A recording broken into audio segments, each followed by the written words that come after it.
మన ఆర్థిక స్థితులు కొన్నిసార్లు ఇంకా ఈసారైనా కుదుట పడుతుందేమో, కొంచెం ఏదైనా రాబడి వస్తుందేమో, ఆదాయం వస్తుందేమో. దైవ సేవకులు చెప్తున్నారు కదా, ఇత్తడి తలుపులను పగలగొడతాడు, ఇనుప గడియల్ని పగలగొడతాడు, దాచబడిన ధననిధులు ఇస్తానన్నాడు కదా, వాక్యాన్ని విశ్వసించాం కదా.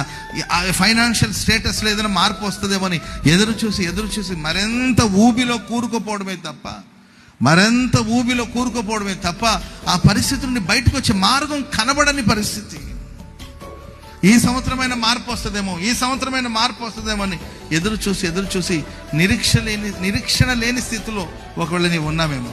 ఆత్మీయ జీవితంలో ఇంకా మనం బాగా ప్రార్థన చేస్తామేమో, ఇంకా మనం భక్తిగా బ్రతుకుతామో, ఇంకా నా ఫ్యామిలీ పరిశుద్ధంగా ఉంటుందేమో, ఇంకా నేను నా ఇంటి వారు దేవుని సేవించే రోజులు వస్తుందేమో అని ఎదురు చూస్తూ ఉంటే, ఎందుకంటే మారుతారని నమ్మకం లేదు, మంచి రోజులు వస్తుందనే నమ్మకం లేదండి, నిరాశ నిస్పృహలు నీవు ఉన్నావేమో. నేను ఆరాధిస్తున్న యేసుక్రీస్తు ప్రభువారు